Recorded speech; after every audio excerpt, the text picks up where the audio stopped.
They say Buddhism doesn't believe in God, but maybe that's the wrong headline, because the truth is far more unsettling. Buddhism didn't deny God. It outgrew the need for one. We've been trained since childhood to believe that the highest truth must come from somewhere above, a sky, a throne, a presence with a plan, someone to thank when things go right, someone to blame when they fall apart. But the Buddha looked at the sky and saw something different. Infinite silence. Not a ruler watching over us, but a mirror reflecting what we bring into it. He didn't call that mirror God. He called it Dharma, the law of nature, the rhythm of cause and effect, the music that plays whether or not you believe in it. So when people came to him asking, does God exist? He didn't answer. He didn't reject the question. He dismantled it, because to ask about God was to assume that the universe had a storyteller. That existence required a central character. And for a man who had seen the illusion of self dissolve into emptiness, the idea of a cosmic self sounded like the oldest ego of all. What if the reason Buddhism doesn't believe in God is because it saw that belief itself is the last form of clinging? Every faith says, trust in something greater. Buddhism says, see clearly until nothing needs trusting. Not because trust is bad, but because it's still a bridge between you and something else. And that bridge keeps you separate from what you already are. It's like trying to hold water with your hands. The harder you grasp, the faster it escapes.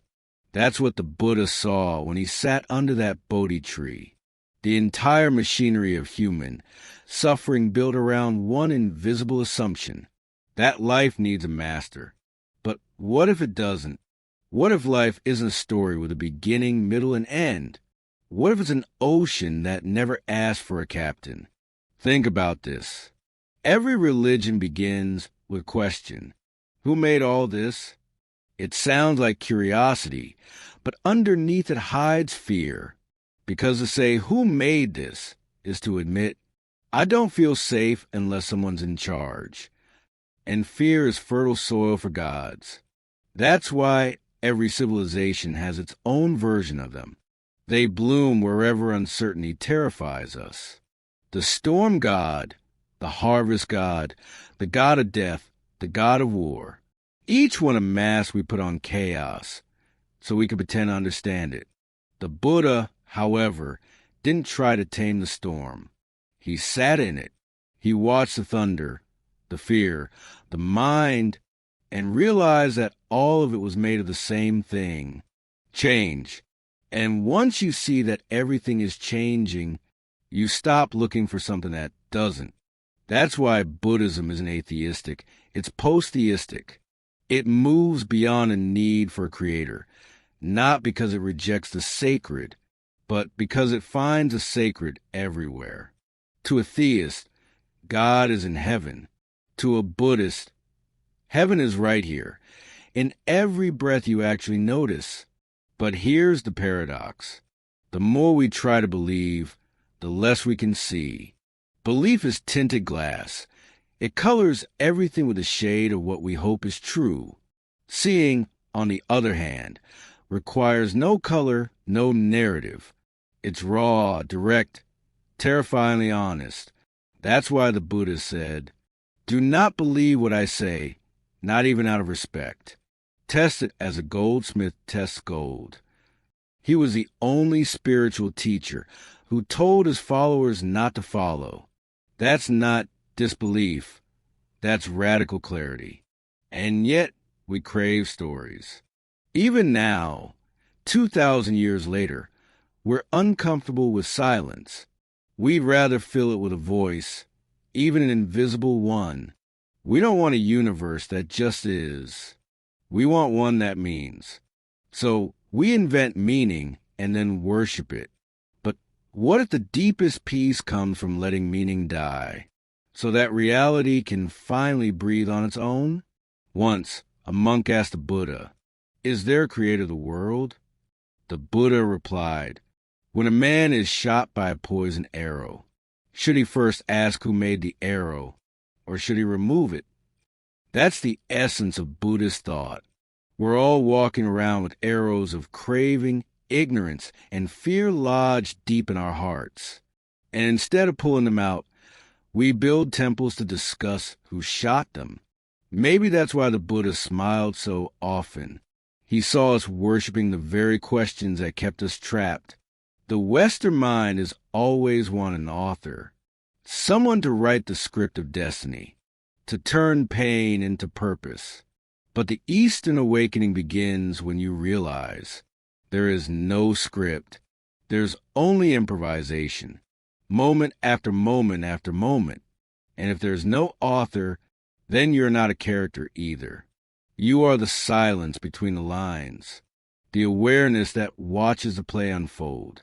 That's the space Buddhism invites you into, a universe not ruled, but unfolding, not created, but arising and dissolving, like waves that never stop being the sea.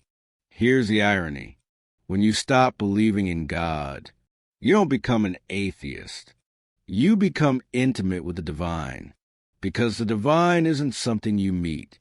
It's what remains when all meeting stops. It's the stillness after the question, who am I?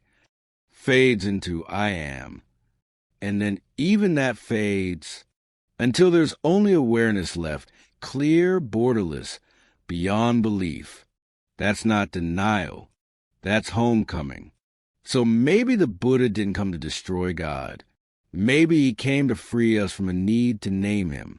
Because the moment you name the infinite, you shrink it. You turn mystery into property. And once again, ego sneaks back through the temple door. But when you stop naming, stop dividing, stop looking up or down, you start to see through the illusion of self, through the illusion of other, through the illusion of something higher or lower. And in that seeing, you realize something extraordinary, that there's no one above you and no one below you, only consciousness, playing hide and seek with itself. That's what Buddhism really means when it says no God. It's not a rejection of the sacred. It's a refusal to outsource it, because everything you've ever looked for in the heavens is already glowing behind your eyes. You just forgot how to look without wanting. So stop asking who made the stars. Start noticing that they're burning inside you too. That's not disbelief. That's awakening.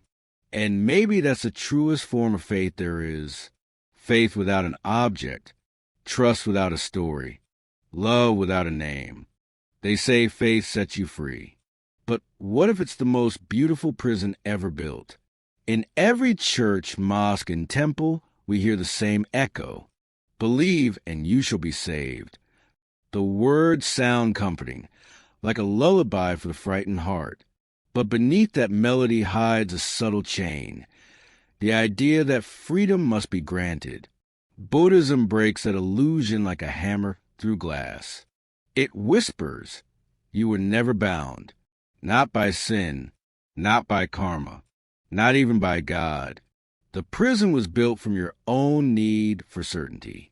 Faith, for most of human history, has been our blanket against the cold. When lightning struck, we called it anger.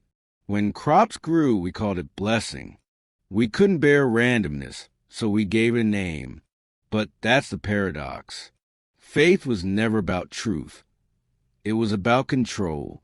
We wanted to feel safe inside a story that made sense, even if it meant surrendering our ability to see clearly.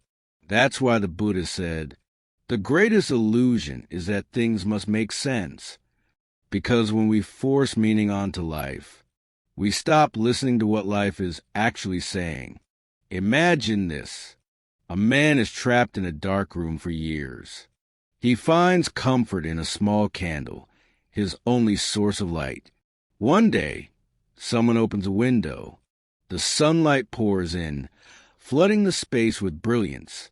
But instead of celebrating, The man shields his eyes, clutching his candle tighter. That's what faith can become. A flicker of comfort we mistake for the whole sky. The Buddha wasn't against light. He was against dependence on a single source of it. He wanted you to find the sun, not worship the candle. Now, that sounds radical, doesn't it? To say that even faith, this sacred, noble thing, can be bondage. But look closely at your mind. Every time you say, I believe, you're drawing a boundary around what you're allowed to see. You trade infinite mystery for manageable certainty. And certainty, my friend, is the cage we build and then decorate with prayer. Belief is not bad, but it's dangerous when it replaces seeing. Because seeing demands vulnerability. It means admitting you don't know, and that terrifies the ego more than death. That's why religions offer comfort. A map, a father figure, a promise. But liberation was never about comfort. It was about truth. And truth, when first encountered, is rarely comfortable. The Buddha knew this. He didn't give his followers dogma. He gave them tools. Meditation wasn't meant to calm you. It was meant to expose you, to show you the chaos beneath the surface, the storms you pretend aren't there. Because only by facing the storm do you realize there was never a sky apart from it. Let me tell you a story. In a small village in northern India, there lived a monk named Sati. He had memorized every sutra, recited every chant, bowed before every statue. He believed he was walking the path of enlightenment. One evening, he sat by the river, meditating. As the moon reflected on the water, a strange thought entered his mind. If all things are impermanent, even my belief must be too. That single thought shattered his peace. He felt lost, betrayed, as if his faith had turned to sand. But as the wind rippled across the water, the reflection of the moon broke apart and reformed again. And suddenly, Sati understood. The moon had never left. Only the reflection changed. He laughed, a deep, echoing laugh, and whispered, "My belief was a reflection. My awareness was a moon." That night, he stopped being a believer. He became awake. That's the paradox the Buddha kept pointing to. Faith in anything external, even a spiritual idea, is fragile. Because the moment that object changes, your peace collapses with it. But awareness, silent, direct, wordless awareness, cannot be broken. It doesn't need to believe in truth, because it is truth. When you realize that, you stop asking for salvation. You start living it. In the West, faith often means loyalty, sticking to the story no matter what. But in Buddhism, faith, sada, means confidence born of direct experience. Not a leap into the unknown, but a steady walk through it. You don't close your eyes and hope. You open them wider and see. You don't surrender your questioning. You deepen it until every answer burns away. That's not rebellion. That's maturity. That's what the Buddha meant when he said, "Be a lamp unto yourself." Now, let's confront the uncomfortable truth. Most of us don't want liberation. We want reassurance. We don't want to wake up. We want to dream better. We want our suffering to have purpose. Our pain to be part of the divine plan. And maybe that's beautiful, but it's still a story, one we tell to avoid the rawness of the present. The Buddha's path isn't about adding more meaning. It's about subtracting illusions until only awareness remains. It's not about feeling safe. It's about seeing that you never needed safety to exist. So what happens when you let go of belief? At first, it feels like falling. The ground beneath you dissolves. There's no God, no Savior, no guarantee. Just vast, terrifying openness. But stay there long enough, and you'll feel something extraordinary. Peace. not the peace of being held, but the peace of no longer needing to be. It's the moment you realize that the universe isn't for you or against you. It just is. And that's enough. Here's the irony. When you stop needing to believe, everything becomes believable. When you stop needing to be saved, everything becomes sacred. The tree outside your window, the laughter of a stranger, the ache in your chest when you miss someone. They're all part of the same vast unfolding, not orchestrated, but alive. And you're not a worshiper anymore. You're a witness, a participant in the divine experiment called now. That's the real prison break. Not escaping from hell to heaven, but realizing both were walls painted on the same sky. Buddhism doesn't destroy faith. It purifies it, until what's left isn't belief in something, but trust with everything. Trust in the rhythm of cause and effect. Trust in the intelligence of impermanence. Trust in the silence that holds every sound. That's not a rejection of God. That's a reconciliation with reality. So, the next time someone asks, why don't Buddhists believe in God? You might smile and say, because they've stopped believing in belief. Because the Buddha didn't want followers. He wanted explorers. People brave enough to dismantle the walls of comfort and walk naked into truth. And maybe that's what the world needs now. Not another faith to defend, but a courage to see. If part one asked, what if God was never missing? And part two showed that faith can be a prison. Then part three reveals the most hidden jailer of all, the one who holds the key and still refuses to leave. That jailer is you. It's strange, isn't it? We spend our entire lives defending something we can't even find. We say, I am angry, I am happy, I am broken, as if this I were a solid, shining thing sitting behind the eyes. But look closely, where is it? Is it in your thoughts? They come and go. In your body? It changes every 7 years. In your memories? They shift each time you recall them. So where is this permanent me we keep protecting? The Buddha's answer was devastatingly simple. It doesn't exist the way you think it does. And that realization, more than any denial of God, was a real earthquake that shook the ancient world. Because if there's no fix you, then who needs saving? Who's there to be judged or rewarded or chosen? The entire architecture of religion, heaven, hell, redemption, collapses the moment you see through the illusion of self. That's why Buddhism didn't stop at no God. It went further, know you, and paradoxically, that's where true freedom begins. Think of it like this. A mirror never gets wet from the rain it reflects. It never burns from the fire it shows. No matter what passes before it, beauty, horror, joy, despair. It remains untouched, open, clear. That mirror is your awareness. And everything you call you, your story, your pain, your identity, is just a reflection dancing on its surface. The problem is, we fall in love with the reflection. We think the image is real.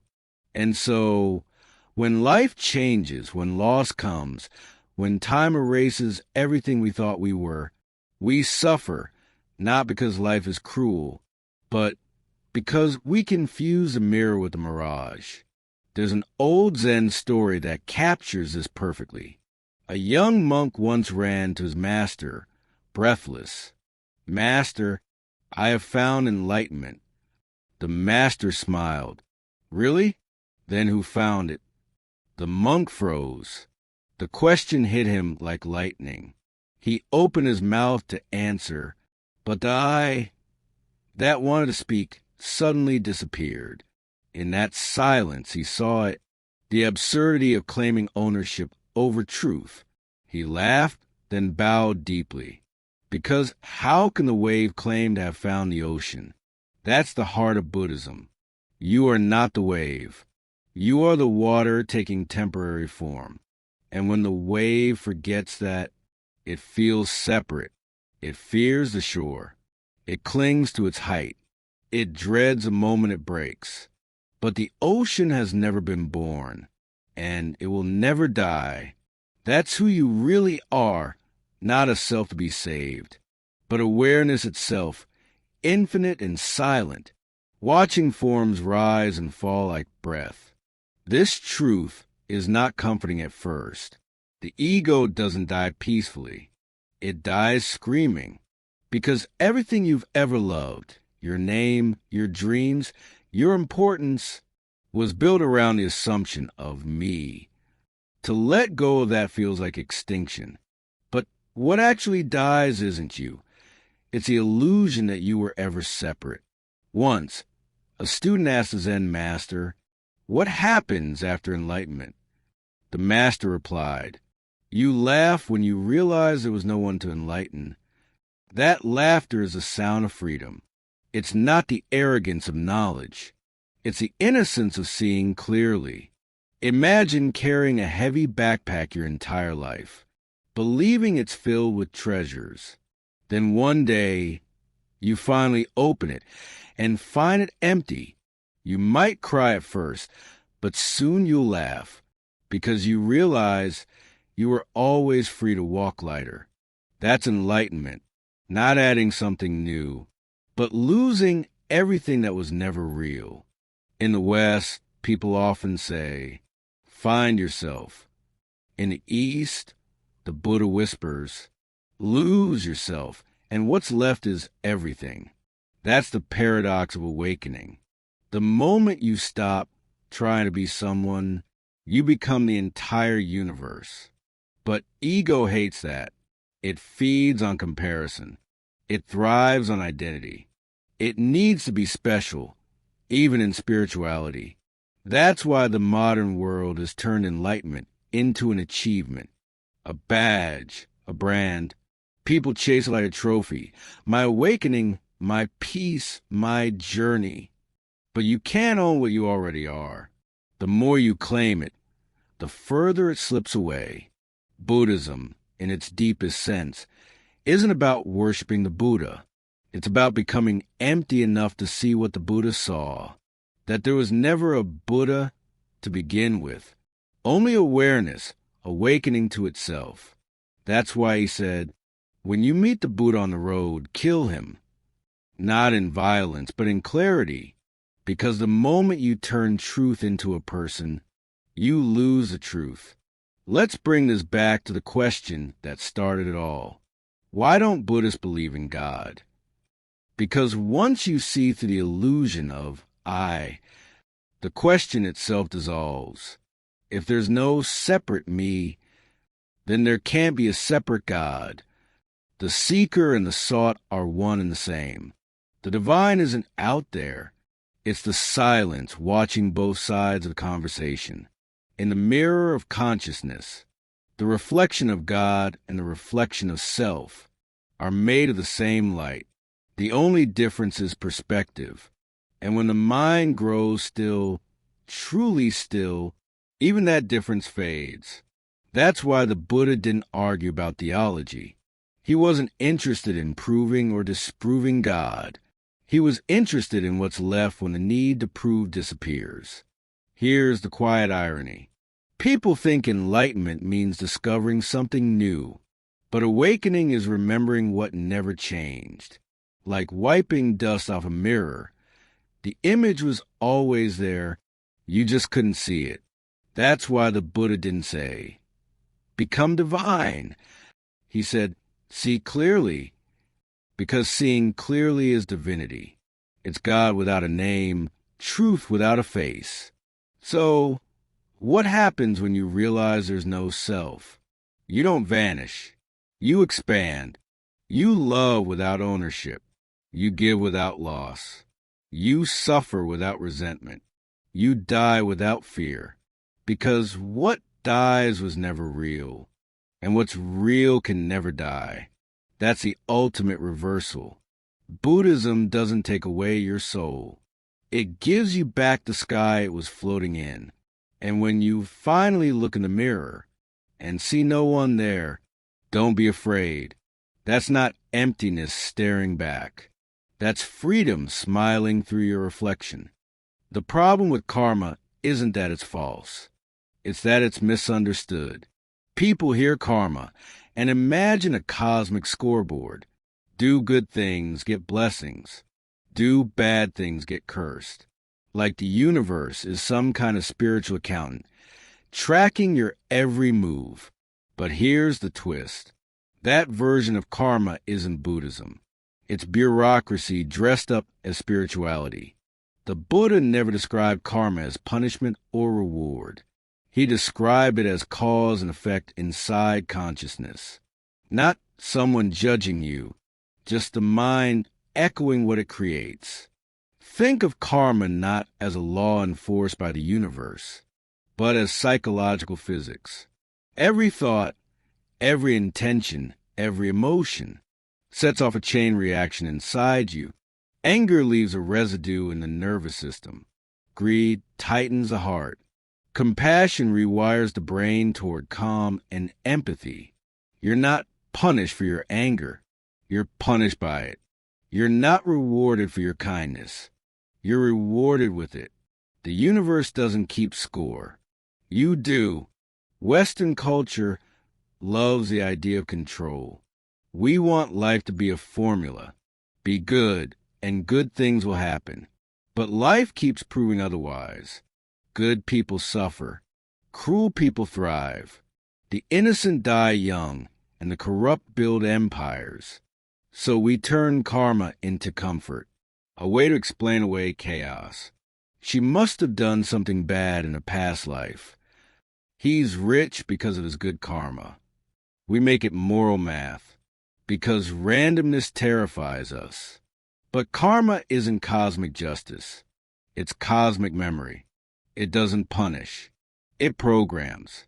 Here's the reverse thinking. What if karma isn't about right and wrong, but about momentum? Every choice you make strengthens a pattern. That pattern becomes a habit. The habit becomes a personality. And that personality becomes your destiny. So karma isn't fate. It's inertia. You're not trapped by some God's decree. You're just living in the echo of your own mind. Imagine your mind as a field. Each thought is a seed. If you plant anger, you grow thorns. If you plant patience, you grow shade. And when the harvest comes, you don't blame the sky. You remember what you planted. That's karma, not punishment, just gardening. Let's test this idea scientifically. Modern neuroscience says that each time you think or feel something, you strengthen a neural circuit. The brain literally rewires itself around your most frequent emotions. So, if you live in resentment, your brain learns resentment. If you practice gratitude, your brain becomes a home for peace. That's not mysticism. That's neuroplasticity. The Buddha discovered it 2,500 years before MRI machines existed. Here's the paradox that modern people miss. You can't escape karma, because karma is just how reality learns. Every moment you experience is feedback from the last. Every action you take teaches the mind how to behave next. That's why the Buddha said, intention, I tell you, is karma. It's not about what happens to you. It's about how you create what happens through intention. Now, let's flip the narrative even deeper. Most people use karma to explain suffering. I must have done something bad. But in Buddhism, suffering isn't a punishment. It's a teacher. Pain is the alarm clock of awakening. Without it, you'd never question your patterns. You'd never see through illusion. You'd stay asleep in comfort. So when life burns, it's not karma paying you back. It's karma waking you up. The lesson isn't be afraid of bad deeds. It's pay attention to the loop you're in. Because awareness, not virtue, breaks a cycle. You can do thousands of good deeds and still be trapped if you do them to feed your ego. And you can make one mistake and awaken completely if that mistake cracks your illusion of control. That's why the Buddha never moralized karma. He psychologized it. He didn't say, do good or else. He said, see what your mind is doing and choose freedom. In this light, karma is less about cosmic law and more about momentum of identity. Every moment you cling to a story. I'm the victim. I'm the hero. I'm right. I'm wrong. You reinforce the pattern of self. And that's the deepest karma of all. Because as long as there's a me that needs defending, the wheel keeps spinning. Samsara isn't a place. It's a loop of identification. Karma isn't punishment. It's the fuel that keeps the loop alive. So how do you stop the wheel? You don't. You just stop pushing it. When awareness sees clearly, action still happens. But without attachment, without residue. That's why the awakened ones still live, love, laugh, even cry. But their minds leave no footprints. They've stopped planting new seeds. They simply watch the old ones bloom and wither without clinging to either. Here's the final twist. When karma ends, you don't disappear. You become transparent. Life still moves through you, but it's no longer your life. You're like a clear stream reflecting everything, but holding on to nothing. That's why in Buddhism, enlightenment isn't the reward for good karma. It's the end of karma itself. Because the one who could create karma, the self, is finally gone. Karma isn't destiny. It's design. It's how consciousness evolves until it recognizes itself. When you see that, you stop asking, why did this happen to me? And start seeing, oh, this is me learning. That's not punishment. That's grace without a face. What happens after you stop believing? That question terrifies most people because belief gives comfort, a narrative, a structure, a reason to wake up in the morning. But what if the deepest spiritual awakening isn't about believing more? It's about believing less. We humans are addicted to meaning. We build temples to explain the stars, gods explain thunder, doctrines to explain suffering.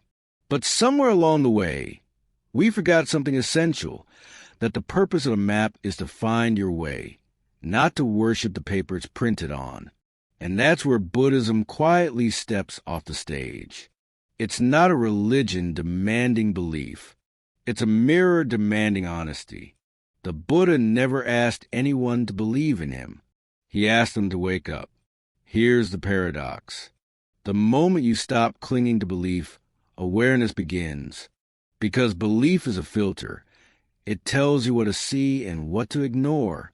But awareness is raw, wild, untamed.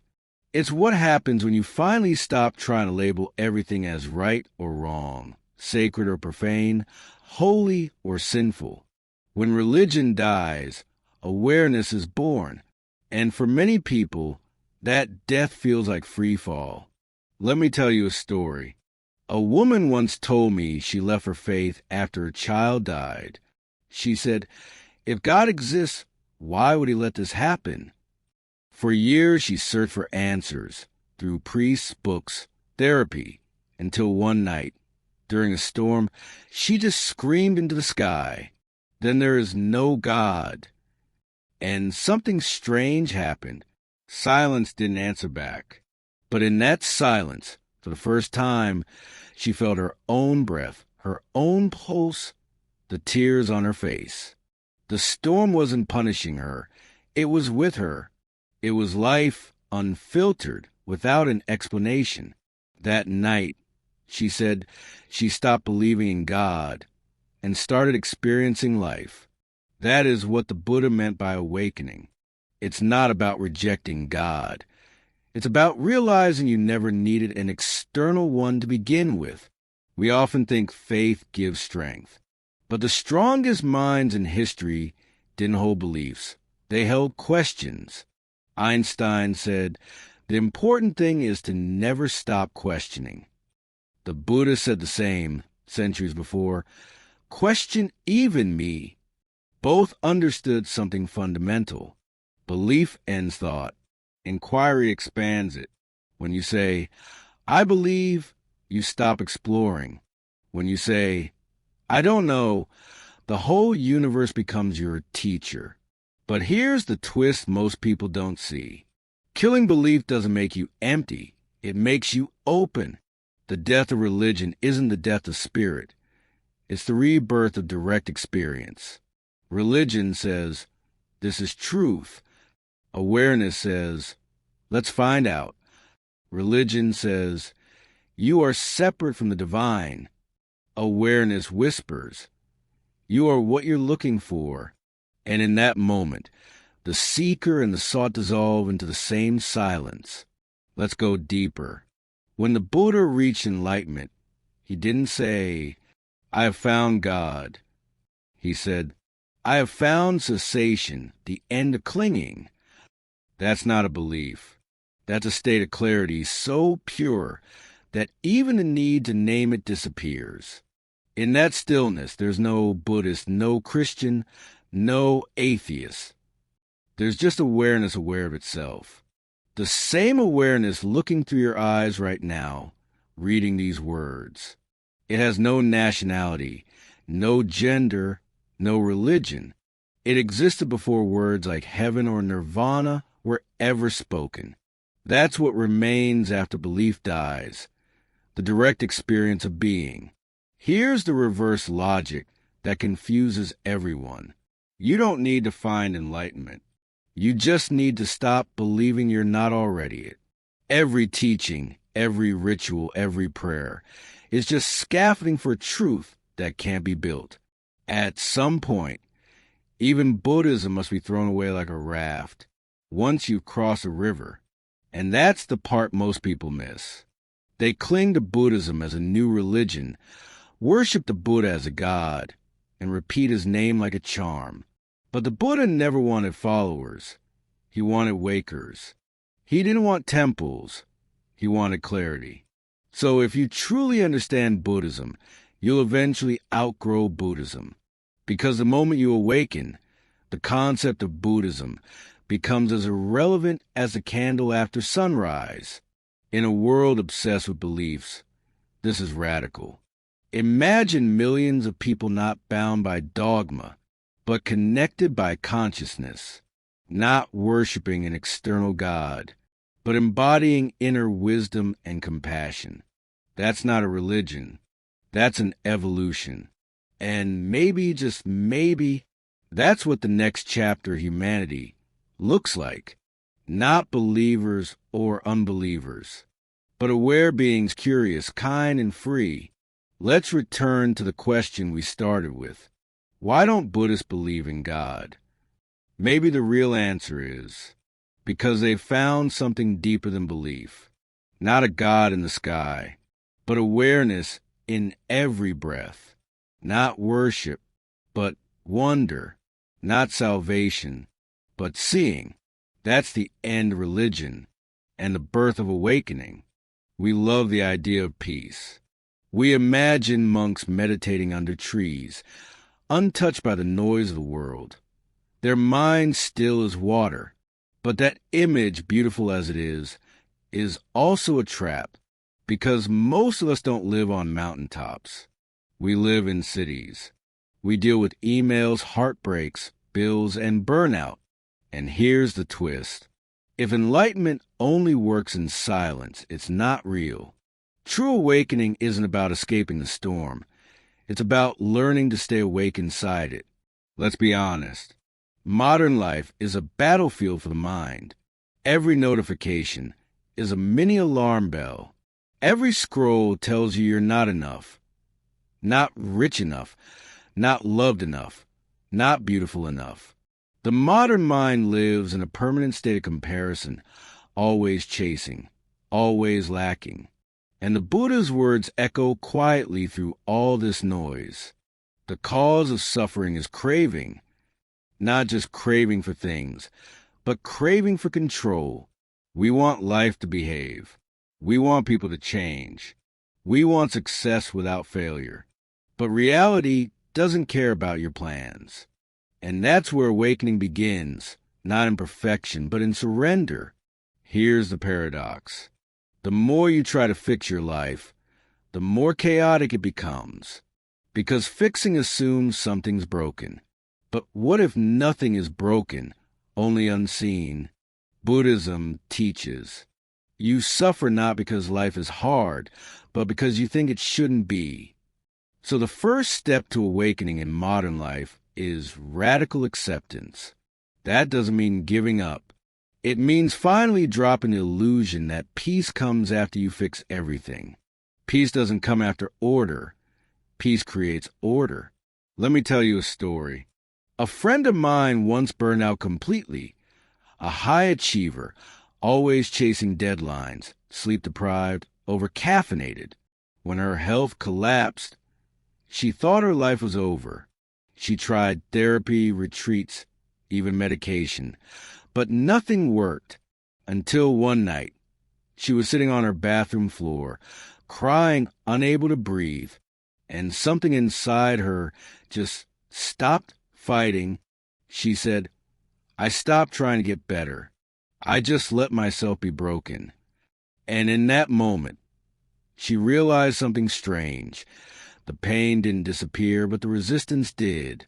And without that resistance, the pain became just another sensation. Not good, not bad, just alive. That night, she didn't find God. She didn't find peace. She found presence. That's what awakening looks like. Not fireworks or bliss, but a simple, quiet shift from fixing to feeling. We've been taught to chase enlightenment like a goal, to treat spirituality like another achievement, meditate for 10,000 hours, go vegan, wear mala beads, post about mindfulness on Instagram. But the Buddha's final teaching wasn't achieve more. It was let go. You don't reach awakening. You relax into it. The question isn't, how do I become enlightened?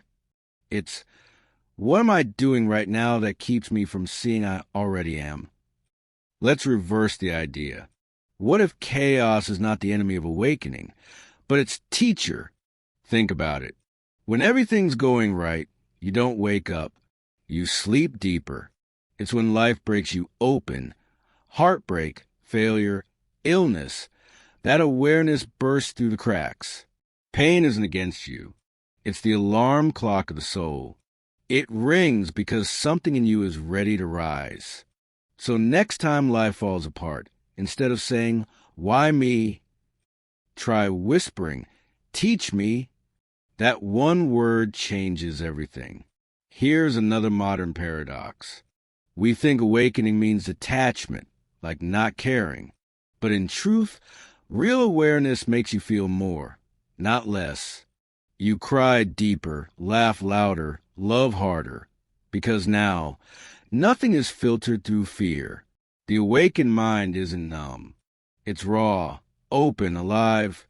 It's the kind of awareness that can hold both joy and pain without choosing sides. Like a sky holding both sunshine and storm. That's the middle path. Not denial, not indulgence, but wholeness. You see, the new monk doesn't live in temples anymore. He works in offices, raises kids, deals with taxes, heartbreak, and insomnia.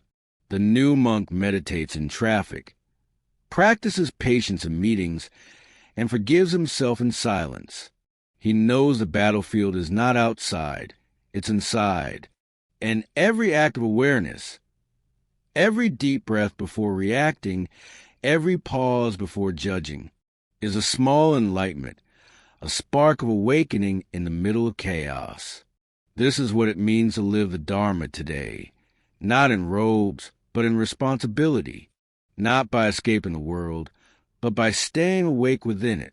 And maybe that's the evolution of Buddhism itself. It began as a path to escape suffering. and became a path to embrace it. In the modern age, awakening isn't about retreat. It's about return to presence, to honesty, to the simple miracle of being alive right now. The ultimate wisdom isn't found in temples or scriptures.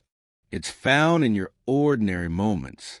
Washing dishes, hugging your child, answering a difficult email, sitting in traffic, and realizing this too is it. So maybe enlightenment isn't the end of chaos. Maybe it's learning to dance with it. The world doesn't need more monks.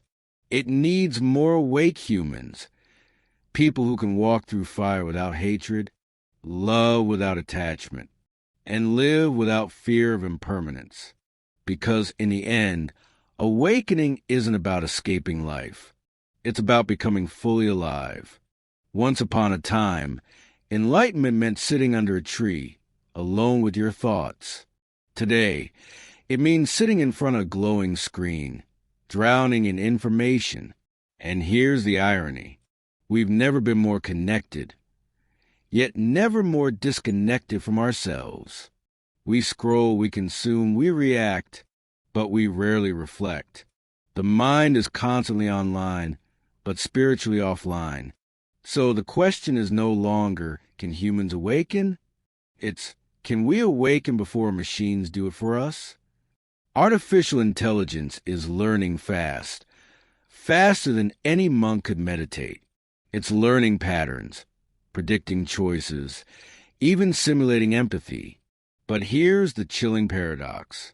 Machines may soon understand consciousness better than humans understand themselves. And if awareness was once the crown jewel of humanity, what happens when machines start to mimic it perfectly? That's when the true meaning of awakening must evolve. Because the next enlightenment won't be about intelligence. It'll be about presence. Let's flip the narrative. Maybe AI isn't our enemy. Maybe it's our mirror.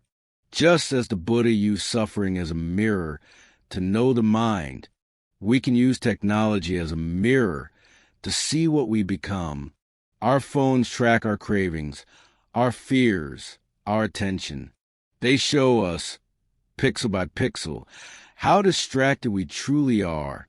Each notification is a digital bell, not to scroll, but to wake up. Maybe the real spiritual revolution won't happen in temples or monasteries, but in the way we relate to our devices. Imagine this. You're watching your favorite influencer teach mindfulness hacks, but you can't stop checking comments. You meditate using an app that ranks your calmness level. You're trying to find peace, but through the same machine that's designed to hijack your attention. That's the paradox of our age. We're chasing mindfulness mindlessly. We treat spirituality like another product, downloadable, quantifiable, gamified. But awareness can't be measured. It can only be lived. Here's the reverse thinking that defines the 21st century. The next Buddha may not be a human being. The next Buddha may be collective consciousness itself. The awakening of humanity as one digital mind. Think about it. Billions of people sharing ideas, reflections, emotions across the planet instantly. The global mind has already awakened. It's just not aware of itself yet. We are living inside the nervous system of a new consciousness, a network that could either enslave us in distraction or liberate us into shared awareness. It depends on how we use it. Let me tell you a story. A programmer once said, "I built a meditation app that teaches mindfulness. But after a year, I realized the app wasn't for others. It was for me. Every line of code I wrote was a reflection of my own restlessness." He paused and said, "The moment I stopped trying to build calmness into technology, I started to find calmness inside myself." That's the paradox of our era. Technology doesn't destroy awareness. Our unconscious use of it does. When you use it mindfully, even the machine becomes a teacher. So what does awakening look like in the age of AI? It's not about rejecting machines. It's about humanizing ourselves. It's not about logging off. It's about logging inward. Meditation in 2050 may look like this: a neural headset guiding your breath, AI whispering affirmations, digital monks streaming live from virtual temples. But the real question remains unchanged. Who is the one that's aware of all this? That awareness, the silent witness, can't be coded, copied, or simulated. It's the only thing machines can't replicate, because it's not a program, it's presence. The Buddha's teaching was never about rejecting progress. It was about seeing through illusion. And maybe our modern illusion isn't religion anymore. It's technology. We think we're evolving by upgrading our devices. But the true upgrade is inner. As long as your mind is running on fear, comparison, and craving, you're the machine. And the moment you see through that conditioning, you awaken, not from sleep, but from the illusion of being separate from the code.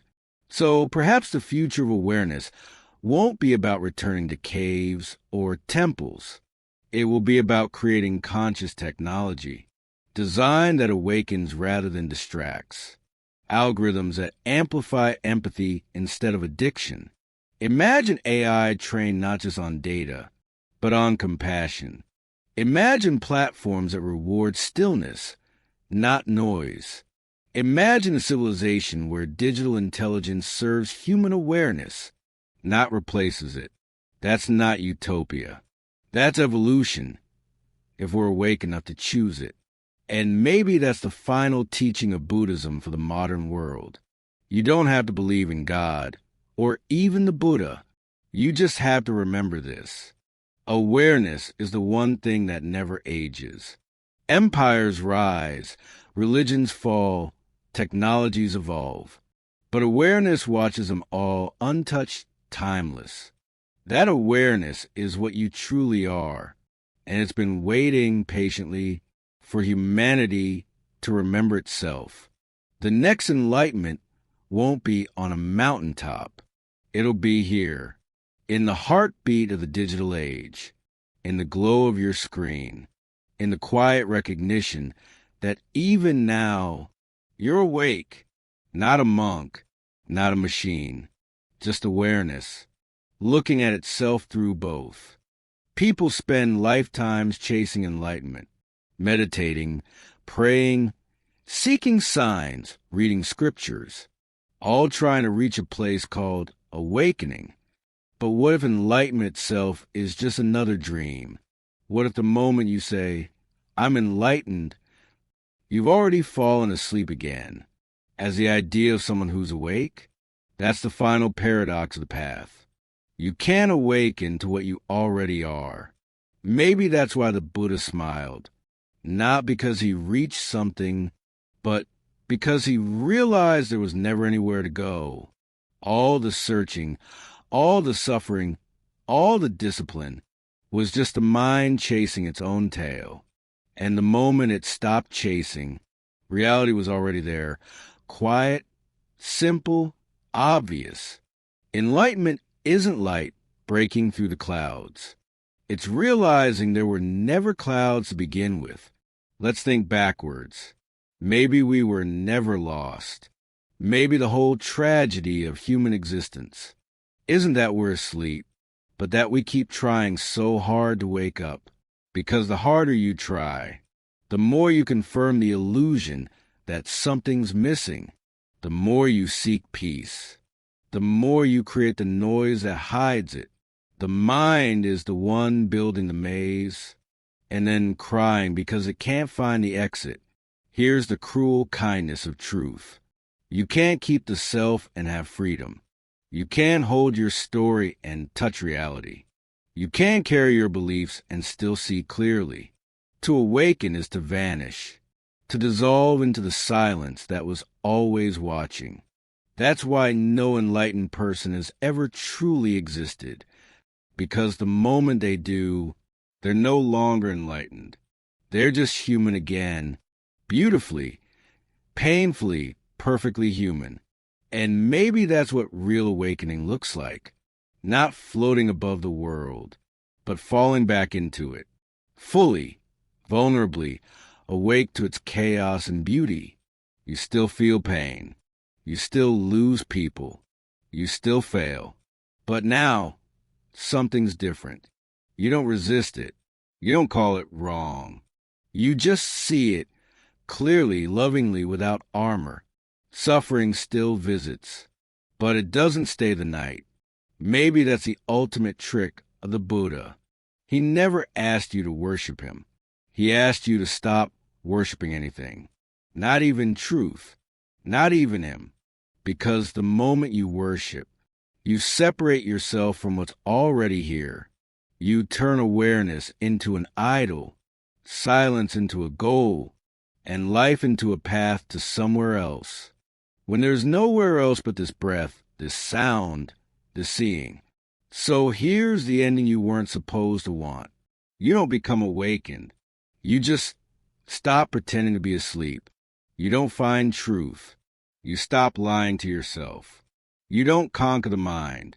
You see it for what it is. A beautiful, frightened storyteller, trying to protect what was never real. The greatest awakening might not be cosmic at all.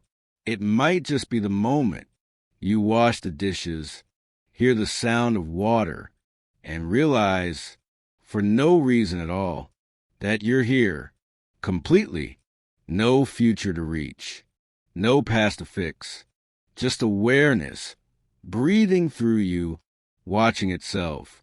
And in that moment, you finally understand what the Buddha never said out loud.